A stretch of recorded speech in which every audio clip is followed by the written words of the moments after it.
بسم الله الرحمن الرحيم. وقال في آيات أخرى يا أيها الذين آمنوا اتقوا الله وكونوا مa'as shodiqin. Hai orang-orang yang beriman, bertakwalah kepada Allah dan hendaknya kalian menjadi orang yang jujur, orang yang benar, baik dalam urusan agama maupun dalam urusan dunia. Qala Rasulullah sallallahu alaihi wasallam, ittaqillaha haitsuma kunta wa bi hasanatan wa khaliqin nas bi khuluqin hasan.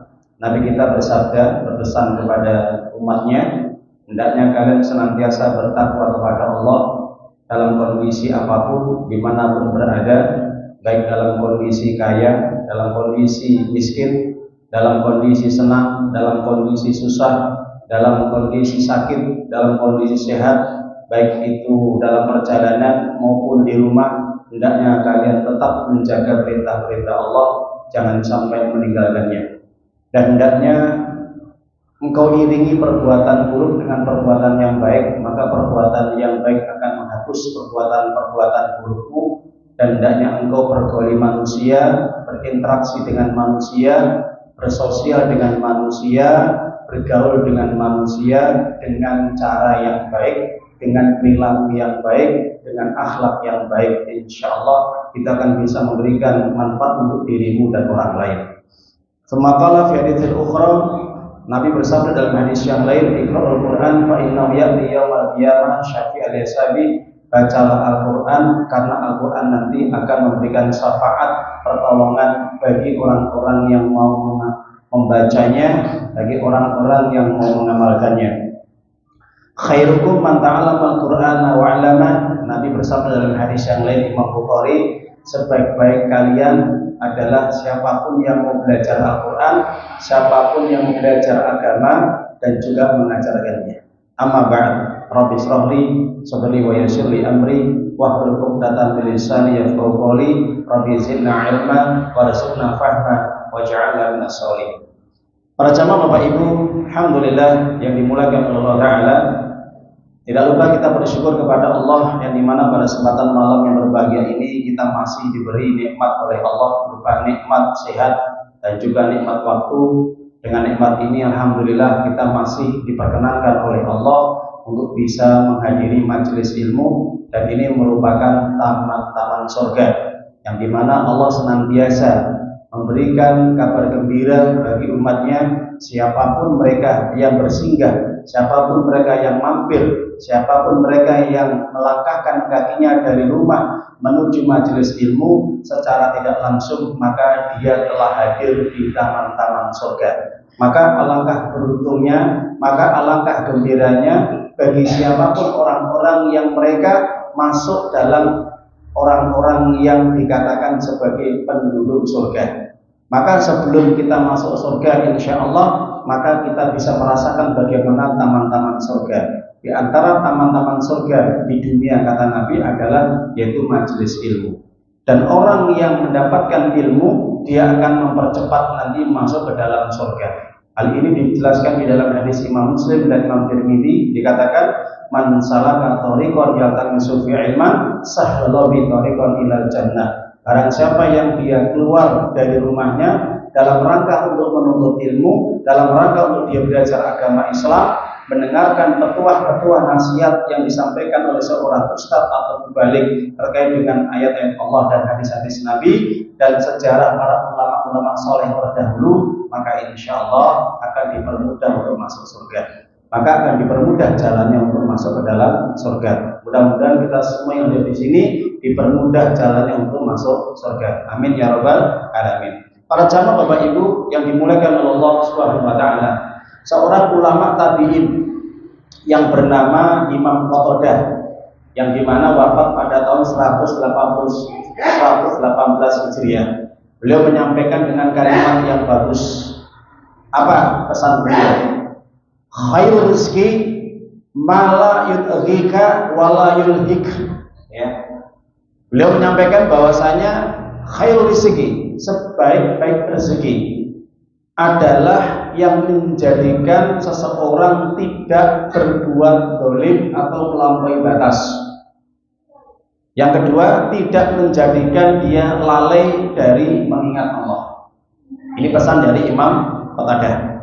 Para jamaah Bapak Ibu rahimahumullah taala, terkait dengan apa yang telah dipesankan nasihat dari Imam Qatadah, seorang ulama tabi'in ini, bahwa beliau menyampaikan ketika orang mendapatkan rezeki, jangan sampai menjadikan dia melampaui batas dan jangan sampai menjadikan dia lalai, lupa untuk ibadah kepada Allah. Para jamaah Bapak Ibu yang dimuliakan Allah Ta'ala, rezeki itu memang Allah bagikan ada dua golongan manusia. Rezeki yang diberikan oleh Allah kepada seluruh manusia, baik itu kepada orang kafir, orang mukmin, orang soleh, orang fasik, orang yang taat, orang yang dolim, munafik, ya, orang yang ahli ibadah, orang yang ahli maksiat, itu semuanya rata. Ini rezeki secara am. Ini rezeki secara umum. Allah berikan kepada siapapun mereka, tidak tebang pilih, tidak pilih kasih, bahkan binatang melata pun dikasih rezeki oleh Allah. Ini namanya rizqul am, rezeki yang sifatnya umum. Mana dalilnya? Dibuka di dalam surat Hud surat 11 surat yang ke-11 ayat yang ke-6.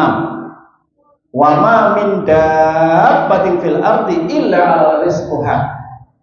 Tidak ada binatang yang bergerak atau yang bernyawa di muka bumi ini, semuanya ditanggung oleh Allah rezekinya.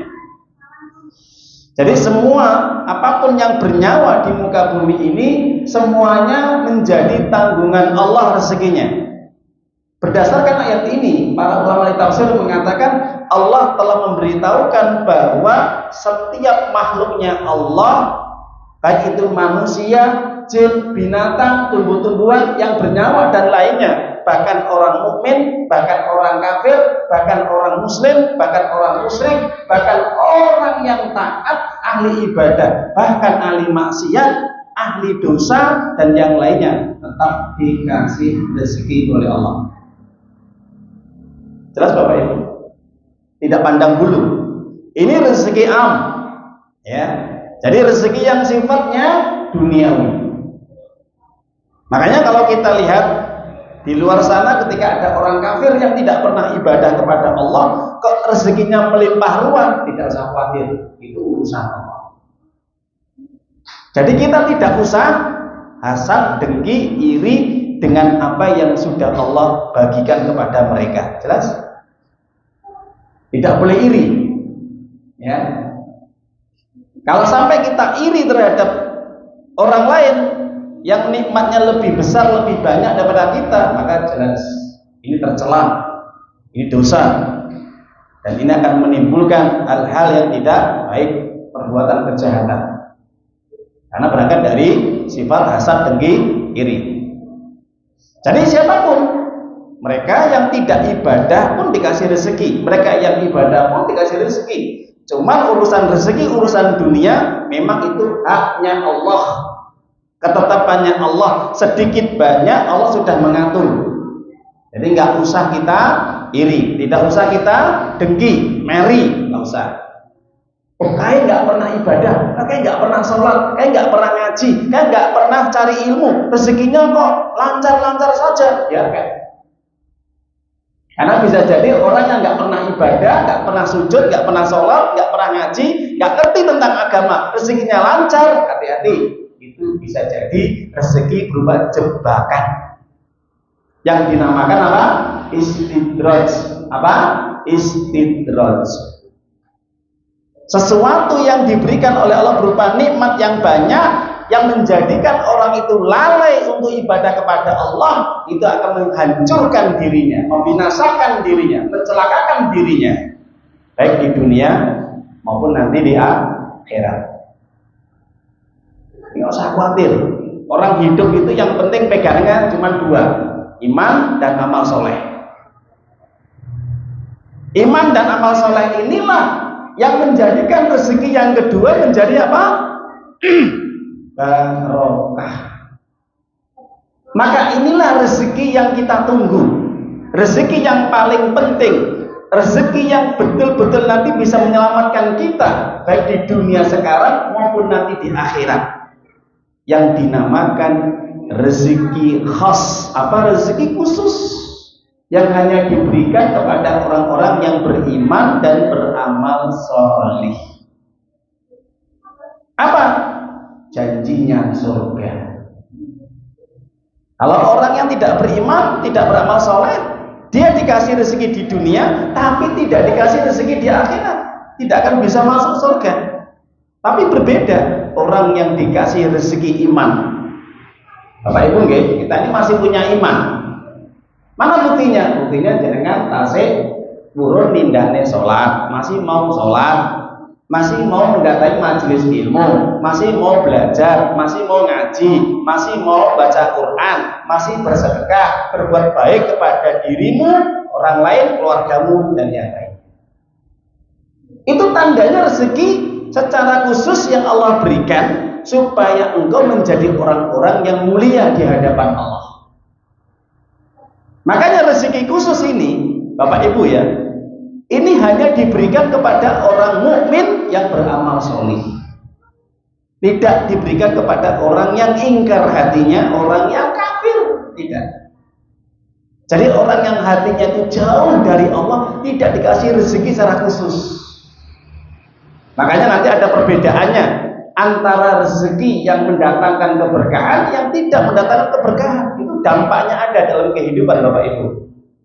Makanya kalau kita kembali di dalam surat At-Tolak ya, yang dimana Allah Ta'ala sampaikan bahwa orang yang dikasih iman dan amal soleh itu tandanya dia mendapatkan rezeki yang berkah, rezeki yang luar biasa, bahkan akan dijanjikan masuk surga. Mana dalilnya? Surat At-Tolak, surat yang ke-65 ayat yang ke-11. Perhatikan di akhir kalimatnya. Wa may yu'min billahi wa ya'mal sholihan yudkhilu jannatin tajri min tahtiha al-anhar khalidina fiha abada. Qad ahsanallahu rizqa. Qad ahsanallahu rizqa. Siapapun orang yang hidupnya dia mau beriman kepada Allah, dia mau beramal soleh, dia mau taat kepada Allah, menjalankan semua perintah Allah dan menjauhi larangan Allah, sungguh Allah telah memberikan sebaik-baik rezeki baginya. Apa Pak Bu?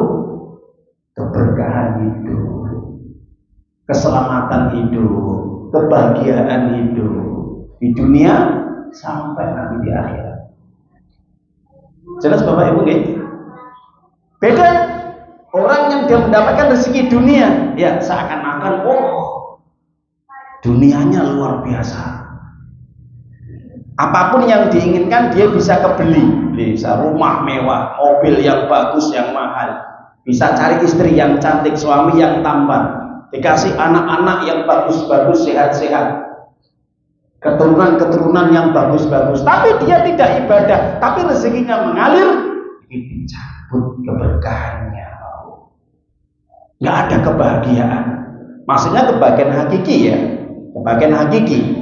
Yang dimana kebahagiaan itu nanti akan berkumpul kembali di surga. Itu kebahagiaan. Jelas Bapak Ibu? Jadi yang dinamakan orang bahagia itu apa? Ketika masuk surga dan berkumpul kembali dengan keluarga dan orang-orang yang dicintainya. Itu kebahagiaan. Karena kebahagiaan di dunia itu semu. Mungkin hari ini bahagia Pak, kenapa? Pas bayaran suaminya. Senang. Dapat gaji besar, nomor duit akeh, seneng-seneng, bisa andong, bisa makan sama yang enak, bisa naik kendaraan yang enak. Bertahan lama loh, betul? Ketika orang senang-senang, bahagia di dunia, bertahan lama apa betul Pak Bu? Lah tidak, sebentar Pak Bu. Bertahannya sebentar sekali. Setelah dia senang apa? Kalau uangnya sudah habis, hartanya sudah habis, apa yang terjadi? Keluh kesah, bingung, resah, galau. Itu kebahagiaan yang semu di dunia. Kenapa? Karena kebahagiaan yang hakiki itu adalah nanti di akhirat.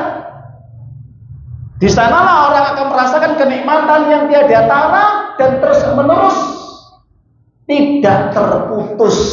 Jelas Bapak Ibu?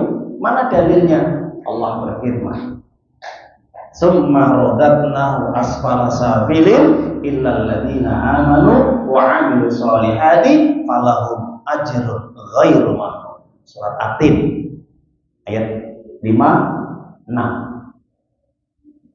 Kemudian kami kembalikan mereka manusia yang hidupnya tidak mau taat. Orang yang hidupnya tidak mau taat, orang yang hidupnya tidak mau tunduk, orang yang hidupnya tidak mau ibadah, akan kami kembalikan hidupnya dengan kondisi yang paling jelek, yang paling hina, yang paling buruk, serendah-rendahnya. Jadi orang itu kalau seakan-akan di dunia itu bahagia, semu Pak, enggak lama. Banyak orang itu ya, ketika banyak harta, mereka bisa menyenangkan anaknya, menyenangkan istrinya, semua apa yang diinginkan bisa dibelikan, difasilitaskan. Tapi terjadi apa? Ingat, banyak orang tua yang dilantarkan sama anaknya. Ketika orang tua sudah tua rentah tidak bisa apa-apa, ditinggal sama keluarganya. Kenapa? Gak mau ngurusin. Hina apa mboten Pak Bu? Hina. Kembali ke tempat yang hina, dikasih tua yang pikun, dikasih tua yang tidak ada apa? Kasih sayang dari anak-anaknya, dari keluarganya, ditinggal. Padahal hartanya melimpah ruah. Ya, ada kasus berita itu di Cina itu, wah orang bapaknya itu orang tuanya kaya nih, ayahnya, fasilitas semua anak-anaknya dibelikan semua, tapi ketika sudah tua renta dibuang Pak, dibuang, dihinakan. Begitulah kalau orang itu tidak memiliki iman, orang kalau tidak memiliki kebaikan, amal soleh, tidak taat kepada Allah, ketika akhir hidupnya dihinakan. Itu belum nanti ketika sakaratul maut, mendekati kematian dan dimatikan oleh Allah dalam kondisi su'ul khatimah, mati yang jelek, mati yang buruk, tidak indah. Ayo, pilih bahagia di akhirat atau di dunia? Pilih mana Pak Bu? Betul. Kalau bisa ya dua-duanya. Tapi yang paling utama adalah bahagia di akhirat. Artinya kebahagiaan yang hakiki adalah nanti di akhirat. Karena bahagia di dunia itu sifatnya apa? Sementara atau semu, tidak abadi. Hari ini punya duit, pas tidak punya duit hilang bahagia. Betul? Hari ini punya mobil, besok mobilnya kejual, beda lagi. Hari ini punya rumah, besok diambil sama bank rumahnya, tidak bahagia. Betul? Betul? Iya. Makanya itu penting. Makanya rezeki yang Allah berikan kepada orang mukmin yang beriman, yang beramal solih, itu rezeki yang sebenar-benarnya. Artinya apa? Allah akan berikan keberkahan hidupnya, kebahagiaan, keselamatan dunia dan di akhirat kelak. Meskipun nggak punya rumah tetap bahagia. Meskipun dia ngontrak, meskipun bayarannya kecil, meskipun dia ini ditimpa dengan berbagai ujian dan musibah, tetap tenang, sabar, bahagia. Itulah sifat orang mukmin, Pak Bu. Jelas? Nah, itu. Para jamaah Ibu yang dimuliakan Allah SWT, maka Imam Qatadah tadi menjelaskan kalau punya rezeki jangan kita berlaku dolim ya, mendolimi orang lain. Ya, baik itu kita punya kecerdasan ilmu, kita punya harta, kita punya jabatan, kita punya kekuasaan, kita punya kedudukan, kita punya ketenaran, kelebihan. Jangan sekali-kali mendolimi orang lain. Kalau tidak, nanti sama seperti Fir'aun, sama seperti Qarun, sama seperti Abu Lahab. Dia punya banyak nikmat dunia, rezekinya banyak, tapi digunakan untuk mendolimi orang lain. Jelas Pak Oke? Yang kedua, ketika dapat rezeki, maka jangan sekali-kali kita lupa kepada Allah. Orang ketika sudah bayaran orang ketika sudah sukses, orang ketika sudah dapat apa yang diinginkan, kadang-kadang lupa, Pak.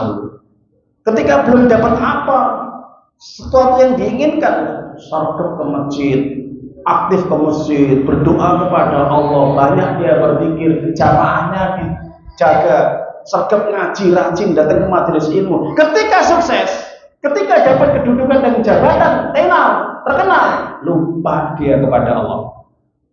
Sudah nggak mengenal masjid, sudah nggak mau duduk bersama dengan orang-orang yang bermajelis ilmu, duduk dengan orang-orang yang beriman, yang solih, lupa untuk dia berzikir, berat untuk dia berinfak dan bersedekah, zikir dan yang lainnya.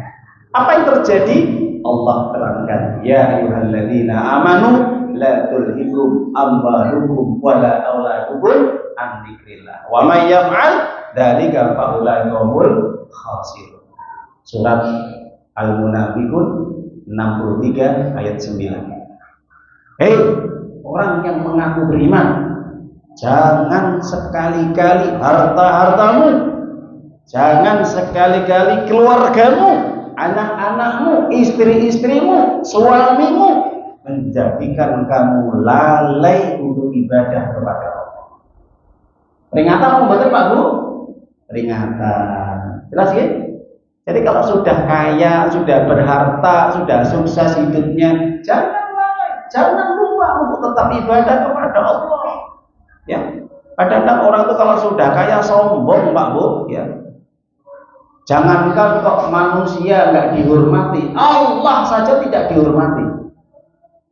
Orang itu kalau sudah kaya, hati-hati, penyakit sombongnya nanti muncul. Jangankan kok manusia dihormati, Allah saja tidak dihormati. Jadi kalau Ustaz menghormati Allah, tidak mau sujud, tidak mau sholat, itu kalau sudah sukses kaya, lupa dia untuk menggelar sajadahnya, lupa dia untuk melangkahkan kakinya ke masjid, lupa Pak Bu. Apalagi kok belajar agama seperti ini. Hati-hati Pak Bu. Dan juga kamu sudah punya harta, punya keluarga, punya istri, anak. Dulu sebelum dia menikah masih remaja, masih kenting, ya. Wah, semangat ngaji, semangat dia jamaah. Tapi setelah nikah melempem kayak kerupuk. Banyak betul Pak Bu? Nah, banyak.